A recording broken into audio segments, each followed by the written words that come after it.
This is a typical Sarpakavu where myth, culture and religion have preserved a small area of the greenery that protect a lot of rare shrubs, herbs, trees, creepers, orchids, birds, animals and reptiles.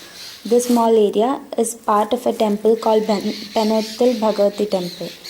It is only 8 kilometers from Kozhikode, a city of over 10 lakhs population in Kerala.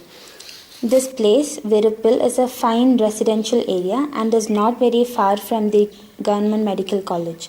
The thick evergreen forest amidst the city preserves its virginity only because it is protected by a temple. Penothil Bhagavati Temple is a small but elegant temple with not much ambitious projects. It is maintained by a prominent family in the area. This temple is surrounded by a forest with its one corner reserved for the Sarpakavu.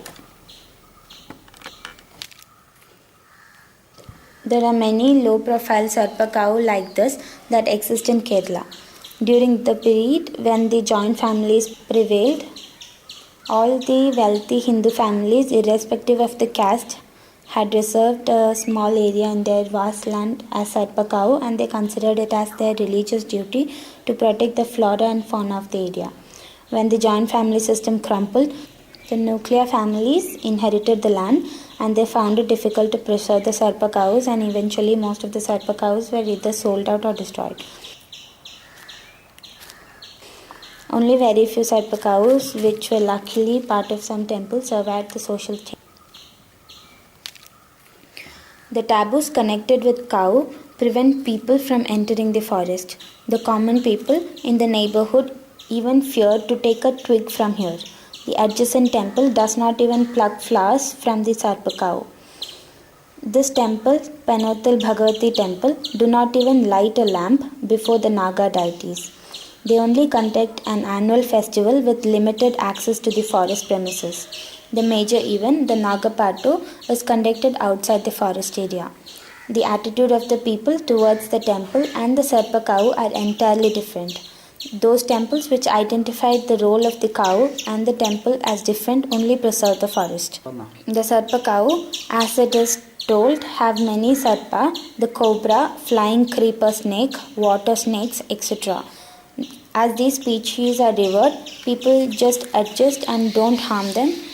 So also the birds here are very lucky. Many varieties of birds like owls, mynas, parrots, hummingbirds nest in these sacred groves without any fear.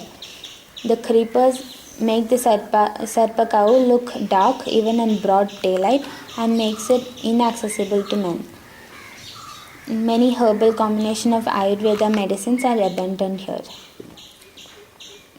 Most of the Sarpakavus are thousands of years old and are mostly associated with Devi temples.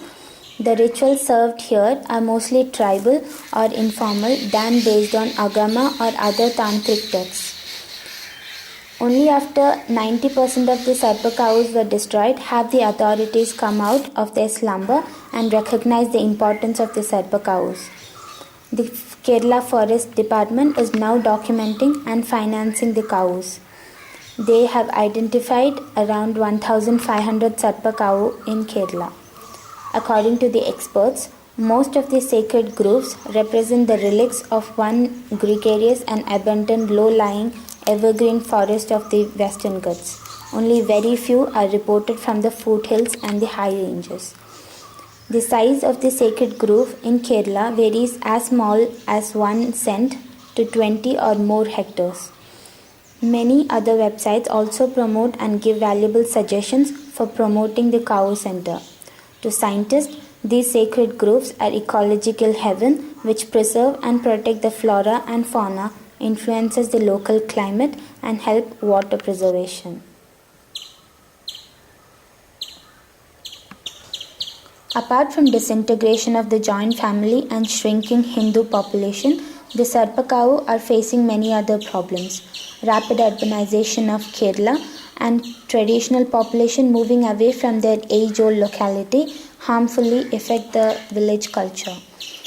The distinct feature of each and every temple is thus lost with its traditional population demoralized.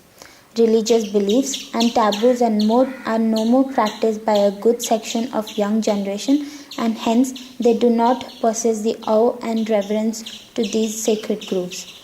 Most of the Kavu are in the middle of crowded residential areas, and thus cattle grazing and collection of the firewood is a constant threat. Some people use these isolated places for antisocial activities and some others for dumping garbage. These create social problems and the place becomes a burden for the society.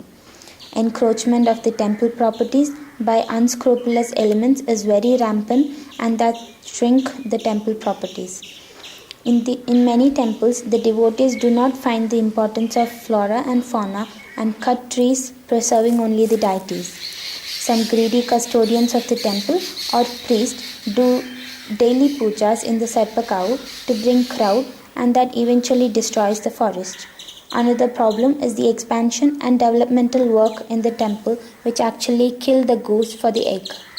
If authorities do not come strong, even the Sarpakavu that exists in the temple will be lost in a decade or two. Sarpakavu is very much in accordance with the Vedic tradition of harmonious living with nature. The Kavu are actually showing us the simple ways in which one can practice their religious activities. The ancient sages have left the luxuries in the city for a simple life in the forest, and that brought them peace, tranquility, and original thoughts. Kavu is a great tradition to live harmoniously with the nature. Let us hope the future generation will understand the importance of Sarpakavu and preserve it as an age-old tradition. We are not the only children of God. The God has many other children like Sarpa, monkeys, birds, shrubs, microbes, and all of them have the right to live in this planet